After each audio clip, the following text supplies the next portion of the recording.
I'd like to call to order the Charter Township Oxford Planning Commission regular meeting scheduled for Thursday, April 26, 2018. Will you please rise and pay your respects to the flag? I pledge allegiance to the flag of the United States of America and to the republic for which it stands, one nation, under God, indivisible, with liberty and justice for all. Thank you. We note the roll. Noted. Mr. Spiz indicated he may be late this evening, and Mr. Berger has an excused absence. Item number 4, approval of the agenda.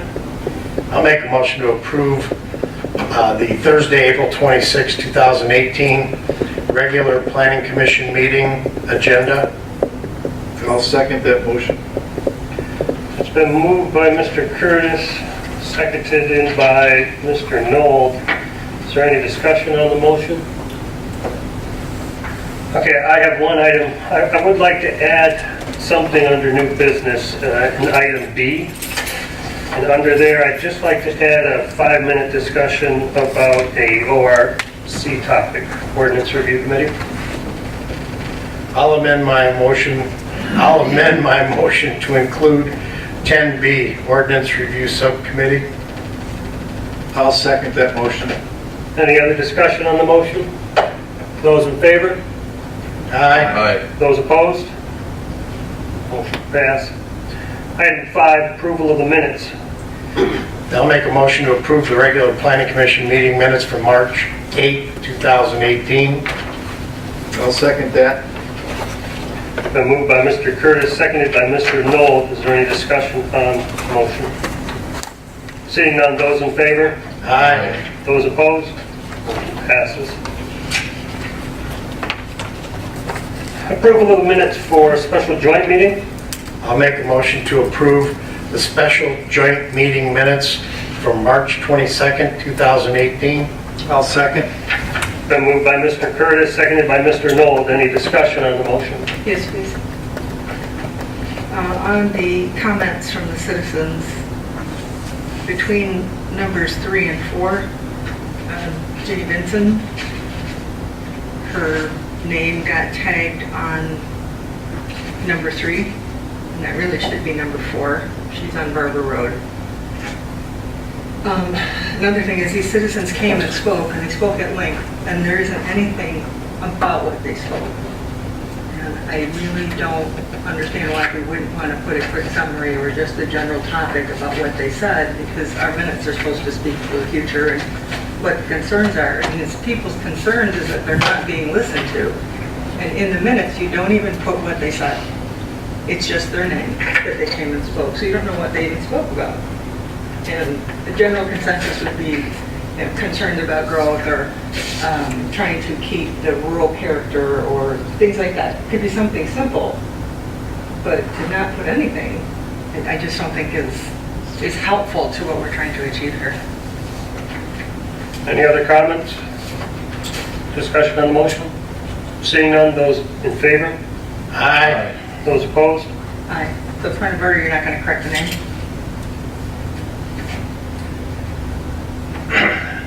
Do you want it corrected in the official minutes? It's Larry Rosener, 1830 Cobblestone Lane, Jenny Benson. It's a separate person. If you don't want to correct the minutes, that's fine, but they're not written right. Which two are flip-flopped? 3 and 4 are missing 3.5. Jenny Benson needs an address. You have her on a line with somebody else. Right, she needs 3.5 and she needs Jenny Benson with an address, right? That's what you're saying? Yeah, she's on Barber Road. That can just be when I print it, I can just push it down and give her a number. So we're amending the minutes unofficially? That's a typo on here. It's just, Well, we need a motion to unapprove the minutes, and then a new motion to approve the amended minutes is written. If so, I'll make a motion to rescind the approval of the special joint meeting minutes for March 22nd, 2018. I'll second that. Any discussion on the motion? Those in favor? Aye. Those opposed? Now I'll make a motion to approve the amended special joint meeting minutes for March 22nd, 2018, correcting the Jenny Benson error. I'll second that motion. Been moved by Mr. Curtis, seconded by Mr. Knoll. Is there any discussion on that? Yes, discussion and voting yes on this, and what you're saying is that you don't feel that any content or general idea of what they were speaking of is important to put in minutes. I want to make that clear. Ed?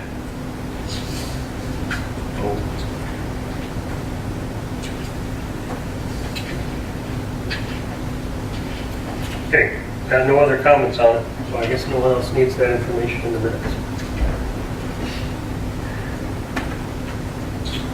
Any other discussion? Okay, seeing none, those in favor of the amended motion? Roll call. Aye.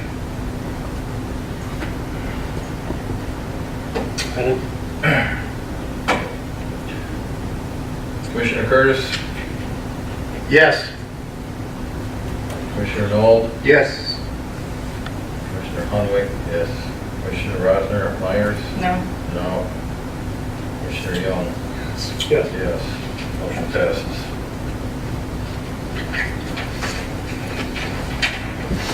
Item 6, public comments that are not scheduled for public hearing are on this agenda. So is there any members of the public wishing to speak on topics that are not on the agenda?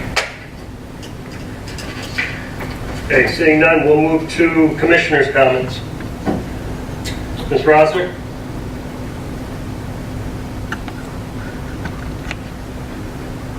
I guess I'm not understanding why we don't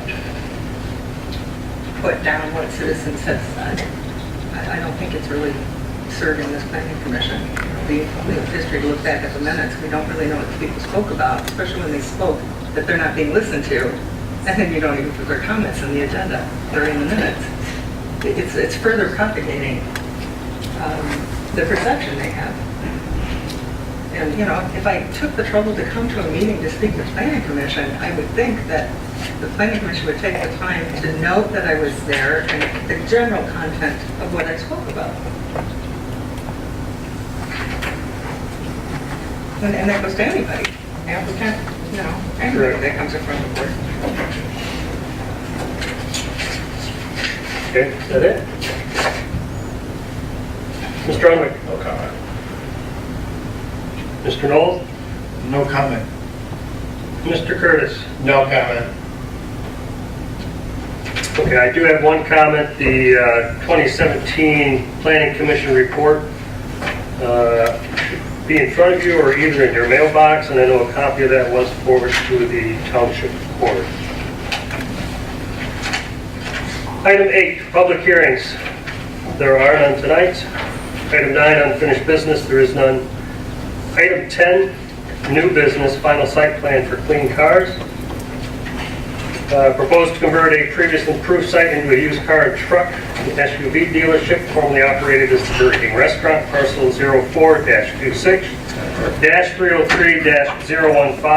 04-26-303-015-583 South Lapeer Road, Zone C2, General Commercial. Is the applicant here? Get a close-up. My name is James Klinkenberg with Milliken and Frost. I'm the civil engineer representing my client.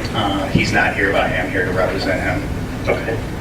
I just want to give us a brief synopsis as to where you're at in the program, what you're proposing.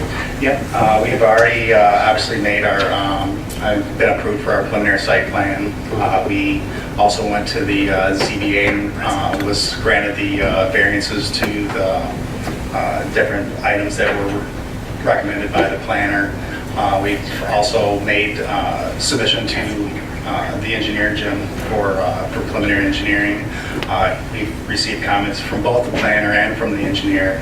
And I believe that any items that are listed on those things are items that would be able to be taken care of either administratively or during the process of the engineering review process. Okay. And I'm here to answer any kind of questions anybody might have regarding the development. Right, okay. And we'll go over the engineers' reports, the planners' reports, kind of go over that, see if that answers everybody's questions. Mr. Chairman, our final site plan review is dated April 6, 2018, and as the applicant indicated, this is for the clean cars. They are requesting site plan approval this evening, and as the applicant indicated, they did appear before the Zoning Board of Appeals and received the necessary variances. That was in February of this year. In December 14, 2017, they were also approved for the special use permit. So in that sense, then, both the special use and the ZBA variances, the last remaining item here is the final site plan. Our conclusions are found on page 9 of our report. We do find that the site plan, the submitted site plan, is in general compliance. However, the following items need to be addressed, either as a condition of final site plan approval or as part of your motion. The first item is to combine the lots. That has been completed. We do have a letter from Clean Cars and 2 regarding the lot split application, that has been approved. The second item that will need to be addressed is that they will have to do the payment in lieu of for the safety path, and the township engineer did do that cost estimate regarding that, so that can be addressed here. The third item is that the planning commission will need to waive the numerical parking requirements. 36 parking spaces are required, but only 16 are proposed. I might add that parking is based on retail, and since this is normal, you don't have that number of employees, we find that a waiver would be appropriate because of the operation, not needing the number of employee parking. But either way, the planning commission will need to consider a waiver for the parking spaces. The fourth item is just a technical item. The applicant will need to extend the length of the customer spaces. They need to be shown as 20 feet long. The fifth item will be addressed by the township engineer. The sixth item that the planning commission will need to consider is the waiver for the side and rear yard greenbelt requirements. So any part of your, or as part of your motion, you'll have to consider the greenbelt waiver. The next item is we ask the applicant to provide details on the dumpster enclosure. Now that could be done administratively, but the dumpster would still need to be screened. Number 8, we would like to see additional information on after-hours lighting, making sure that they're dimmed. Number 9 is we're asking for additional cut sheets or details on the lighting fixtures, and that can be handled administratively. And then the 10th item, they are making some modifications to the existing building, but we would need to see floor plans and elevations. So, Mr. Chairman, based upon those changes, we do find, though, that if these are appropriately addressed, it is in general compliance with the township standards. And we'd be happy to answer any questions. Okay, thank you. Mr. Sharp? Similarly, we are recommending final approval of the site plan. Many of the items in our letter are engineering-related items. As Mr. Klinkenberger explained, that we can clean those up at the next stage. But just to brief over a few of them, the site, being an existing site, is already connected to the township's water and sanitary sewer systems. There's no additional improvements being made there. The stormwater runoff, they have demonstrated that they're going to meet the requirements. However, an MDOT permit will be required for the discharge into the sewer that is out in the MDOT right of way. A couple of other items, most of them are just cleanup items there. And as Mr. Warman indicated, they did show the safety path on the plan. However, the cash in lieu of has been discussed. If that is what they entail to do, then an agreement would need to be in place. for the $11,775. But the rest of them are pretty much just cleanup items on there, so again, we are recommending approval of this final site plan. Okay. Commissioner, comments, questions? Question for the engineer, all the stormwater runoff from the vehicles and all that, that's all being contained and going into a sewer inlet, or is any of that being going on to the? It's being discharged. There's an existing storm sewer out in the MDOT right-of-way. They are putting in a pre-treatment unit, just like we would have a sediment basin or some type of a structure in order to separate the oils and the greases and those types of things before they enter the system there. And not just the system, is any running off into the impervious surface around the parking lot, or is it all? It's all being contained within the parking lot. The engineer can probably address that better, but based on the design drawings that we've received, it looks like everything is being contained and going into the sewer system, being retained on site there. But Mr. Klinkenberg may be able to expand on that. Yeah, all the site runoff is being contained within the site. Nothing's extra is being discharged onto neighboring properties, if that's Not what you're... neighboring, just any of the impervious surface. Well, the existing impervious areas already went into structures that was already there. That's not changing. We're taking green area and actually adding pavement.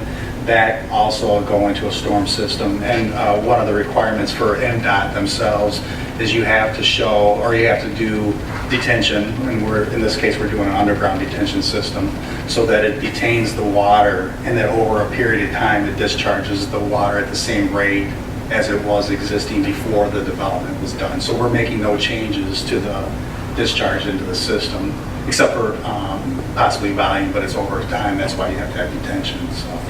And any system that we design to discharge into the road right away has to, like Jim said, we would have to meet MDOT standards, and we'd have to get a permit from them. And they're strict. They require us to discharge at the same rate as it was. As it's setting today, even with the new development, it'll be the same discharge when it goes out because of the detention system. And then as for the parking of the cars, the parking, if we're doing a reduction in the parking, we have provisions in place that the cars from the sale cars wouldn't be utilizing any of those existing parking spaces. The 16. The 16 or 18, I think that were already there. They are showing inventory in the front. Right. But do we have a mechanism in place if they're parking sale cars in those spots? There is a provision that, regarding outdoor sales, that they have to be set back, and that was one of the conditions of the ZBA variance. So it is allowed, but you have to have that setback. Yeah, your question is, are they going to be using those, if we reduce it, are they using those reduced spots to park sale cars as well? Yeah, they are. Well, the applicant, I think that's the intent. Well, I think the question is whether or not we would actually be using what's listed as employee parking or customer parking, and the intention would not be to put any inventory cars there. Spaces would have to be available for the employees, and there's one section that is specifically designated for the customers parking. And honestly, I can't see him putting inventory there that would keep a customer from being able to park there. That would kind of defeat the purpose. Yeah, So. I've seen other car sales where there's Yeah, well, I don't know whether or not there's actually any type of mechanism anywhere that would be able to tell somebody that they can't park their inventory cars there. If they're, the parking spaces are there, they are what they are. If the employees don't have someplace to park, he would have to deal with that. And again, I think it would just be a good faith that he would provide parking spaces for his employees and parking spaces for his customers. Just want to make sure we're not in a situation someone can't Yeah. find a place to park and they're backing up onto 24 there because Yeah, it's yeah. a major area. I can't speak to, again, it would be just good faith. I think it would not be good business practice not to provide parking for his clients or for his employees, so I would believe that Rich would, not park cars in a manner that would keep his employees or his customers from being able to park, so. And Kelly, as far as anybody backing out, as you mentioned, it's still going to maintain the same circular pattern like the drive-through is right now, that's not going away. The parking lot is large, and there is a large, like Jim was saying, a large loop around area, so if they pulled in and they couldn't find some place to park, they would have to drive all the way up and around and through there. That could actually happen from them having inventory cars parked there.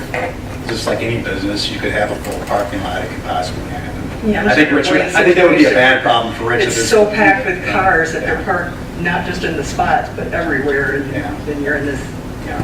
Again, I mean, Rich has been in the business for a long time. He's got a lot of car lots. Again, I think he's got a good business sense of that, to make sure that he maintains the proper amount of parking that he needs for his employees and for his customers.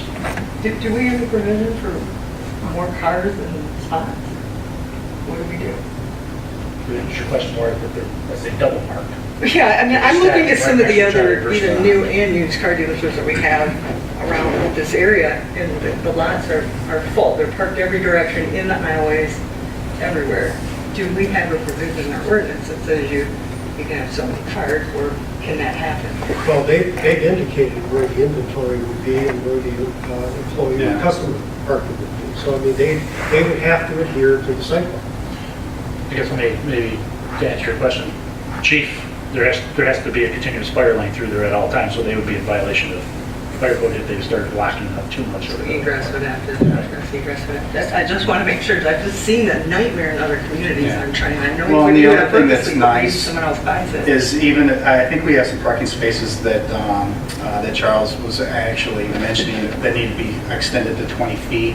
They're 17 feet now, they're on an angle, so if we widen that up to 20 feet, that drive aisle through there is still going to be almost 30 feet wide, which is 6 to 8 feet wider than a normal drive aisle anyway. So, I mean, there's quite a bit of room in the parking lot for cars to move around. Was the intention to have it one way in, one way out? The circular, or? Yeah, that's the way it's, Is it possible to go in? that's the way it's set up. I mean, that's I don't think it's, hold on a second. Oh, Yeah, if you, the entrance that's on the south side of the property is a one-way in, and I think that's, and it's not going to change. We're not changing that. It's got your typical MDOT type left turn only type kind of approach into there. So the one way would be to come in from the south side, circulate around counterclockwise, and come out on the north end of the site. And on the south side, that's where that 30-foot wide drive aisle is going to be. So there's going to be a lot of room for people to be able to pull into there off of M24.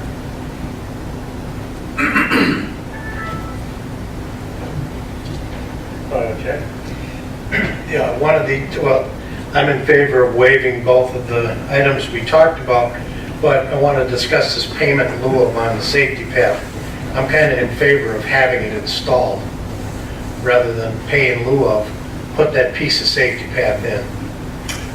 To the south, you have the real estate office that just completed it. Some Hubbard Springs sidewalk is in there. And then to the north, you'll get safety path again. So that completes it. I know that when M24 gets tore up, it's not 19 anymore. It's possibly 20. It could be 21, but I'd like to see that path put in. Honestly, if the township would like to have that put in there, I don't think Rich is going to have a problem. I think when it first got brought up, Rich had in his head that he was going to put in a sidewalk, MDOT's going to come through, tear it all up, and he's going to have to pay for it a second time. No, So but they tear it up. again, it's not a sticking point where, Rich is going to put his foot down on it. I really think that if you would like to see it go through for the purposes you say, I don't think that's going to be an issue. Yeah, you go down to Malashes and look, and the safety path is in front of theirs. They don't park on it, but they park close to it. And it keeps pedestrian traffic off of it. You got goat trails on there right now, so I'd like to see that path put in. I just want to tag on to that. The reason that the estimate is put in there, that is because that was something that this commission asked for us to do Yes. for all future development. So it's not that the applicant has actually requested the safety path waiver. It's just telling them up front, this is what your costs would be should you go that route. Again, And it just was- because you guys asked me to do that, so that we knew what kind of money we were talking about, because that's always the question that comes at the podium, well, how much will it cost, you know, so. And it was a discussion that was brought up at the original preliminary site plan approval, and again, it was a concern of Rich's that he wanted to make sure that he wasn't gonna have to pay for this thing twice, and I think Jim's alleviated that. And I've had discussions with Rich and let him know, hey, if you put it in now, or put it in later, you're gonna pay for it, it's actually gonna be probably cheaper and better to put it in now and then let it, when they do it, they'll put it back if they tear it up. So. Correct. The planner did address it in his letters, clearly stating they didn't know which way you were going, but it's my feeling that it should be installed. Yeah, The rest of these. And that's not a problem, and I honestly, I would agree with you. There's no reason why to have a sidewalk stop and start and not have something in between there, so. And I think that's typical for a typical development anyways, looking at it or sidewalk. Was there anything else in the planners or the engineers review that, No, I think everything's covered as long as there's no concerns with the commissioners regarding any of these 10 items that are listed on here that would keep you from at least giving a conditional approval tonight. I think everything would be able to be covered. I think the only one, again, I guess unless there's something that's, anybody has a concern over giving a conditional approval on any of these items. And hopefully I might be able to answer those questions and alleviate those concerns. I don't know, I'm in favor of both waivers too, for the commission's concern, and I'd like to see that safety factor as well. Yeah, but that can be included. Okay, any other questions? Concerns? Okay, I'll make a motion to approve the final site plan for parcel 04-26-303-015, Clean Cars, 583 South Lapeer Road, Oxford, Michigan, 48371, with the following conditions. We will be approving the waiver of the side and rear green belt requirements. Number 2, approving the waiver of numerical parking requirements. And number 3, installation of the safety path as indicated. Also with the following conditions, all items addressed in the fire chief letter dated April 16, 2018, the Sharpen Engineering letter dated April 18, 2018, and the Carlisle Workman Planners letter dated April 6, 2018. And the motion. support. It's been moved by Mr. Curtis, seconded by Mr. Spiz. Have any discussion on the motion? Seeing none, those in favor? Aye. Those opposed? Motion passes. Thank you very much for your time. Can I ask one question too? He made mention of the letter from the fire marshal. I don't have a copy of that. I might not have received a copy of that. Is there any way I can get at least one, a copy or an email? You can have mine. Very good, man. Do you have a start date? Have a good night. Well, what will happen is now I'll deal with Jim. We'll get preliminary engineers into him MDOT. and into MDOT, and Rich is very anxious to get started. so, Okay, good. Thank you very much for your time. Okay, item 10B, I asked to have just a quick discussion on the ordinance review committee. Kind of going back to our meeting minutes, the last meeting we had was a joint meeting with the Township Board and Zoning Board of Appeals. There were a lot of comments made about preserving certain quadrants of the township. And I just thought maybe we would have a brief discussion amongst ourselves as commissioners as to whether we could maybe put what do I want to call it? Bit of a fire, raise the items that we're changing, right, or you're reviewing in that subcommittee, to talk about raising on the list the approved uses for the Ag, SF3 and SF2 zoning districts. It's not a big one, we just want to review what uses are permitted and what ones are not permitted and which ones we think we may want to remove. Because it seems to me that was a fairly important common thread of that meeting. And it might behoove us as a commission to kind of nail that right up front, and it might take too long to do. Oh, I certainly agree. I think that some of them are even going to trickle right down to all of the residential zoning districts, because a lot of them, it says the same thing, and all of them, it hasn't changed since the 60s. So, So it's to that- part of straightforward, just look at it off and say, that doesn't look right. Yeah. The second I part think, is to I tweak. think we need to expand that a little bit. I agree with you. I don't have a problem with that moving up. But in the minutes, there's an ordinance review committee amended list, and there are 4 items that are on there that came out of that joint meeting. So those need to be included in that. Okay. And I did talk briefly with Matt about that, and he feels, or he felt that that needed to be looked at. That's I'll be more included. happy to take that back to Tom and discuss that. What we're talking about is included in that list of 4. The 4 that are in there, that third one down, permitted special land use, that's what we're talking about. It's just going through the district regulations, just saying, no, that's not what we want to see in those areas. I think really we just need to look at what's in your infrastructure and what isn't, what uses are more appropriate in your infrastructure and what aren't, and break it down that way. It's really, and it applies to all the districts. You might have an area that's a, larger footprint sub, but it's on dirt, so you wouldn't want some uses that you might put in residential in those areas. So just kind of looking at it in terms of what qualifies certain types of uses versus other criteria. So if it's on there, I just want to make sure that Okay. it had some fire under it, so we could show people that, yeah, we've heard some message received, and we're trying to move forward on some of that. And then another thing on that is just the signs. I know it's still something that's just has to be done. I know there's other model ordinances out there, but I don't think that is going to put on there, but it's something we're going to have to at least address. We take off the, anything that's content-based. Are signs on the longer list? Yes. Okay. Okay. It's not earth-shattering, but stay out of trouble. It's something we need to address.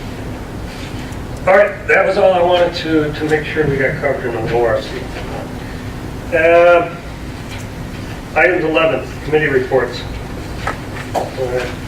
EDC. Nothing to report. We didn't have a meeting last month. We will have one in May. Okay. As a note, I may or may not be able to join, maybe out of town in Milwaukee. I could have meetings for my other job, yeah? Stop it. Ordinance Review Committee. We didn't meet this month. Tom's on vacation. Anything from Carlisle, moving on to item 12, anything from Carlisle Warman? Just to report that at the next meeting, we hope to have a full draft of the master plan. Now, this was based on the comments received at the joint meeting with the township board. Once that draft is available and you've had a chance to review it, the next step would be to refer it to the township board, and then that can start the 63-day review period. So, but we expect to have the draft ready for you to look at the next meeting. Okay. Will we get that prior to the meeting or after? Yeah, you'll get it prior, yeah. Mr. Sharp? Just a couple updates on projects that the Planning Commission has approved. One would be Savannah Ridge. That project is well under construction right now. They're doing grading out there. They're planning on putting in the storm sewers in about a week and a half. On the 7th, they're going to start that.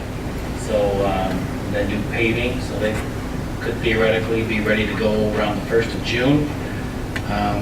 North Oakland Woods, you remember that project? They finally got everything cleared up there, got their approvals through the township, and we just had a pre-construction meeting today. They are beginning on Monday with their grading and, I should say, completing their grading, and then their roadway work. And again, both of these are septic and well sites, so it doesn't really burden your infrastructure. And then lastly, just an update for those that may not be in the loop on Wood Trail. That's that road that's closed over on the lakes of Indianwood. The Road Commission was supposed to have had some bids back in. I haven't heard about that, but their schedule was to begin that work the second week of May. Do the culvert repair. The township was then going, the Water and Sewer Committee elected to have well, actually, I went to the township board, correct? To have a local contractor repair the water and the sewer main that was out there. We're scheduled to do that work the first week of June, and then the road commission will come in, and within 2 weeks after that, the roadway work should be completed and back open. So that road will still remain closed through at least the middle of June, maybe up till the beginning of July. Okay, very good. Then we move to item 13, adjournment. Close the meeting at 7:37. Next week.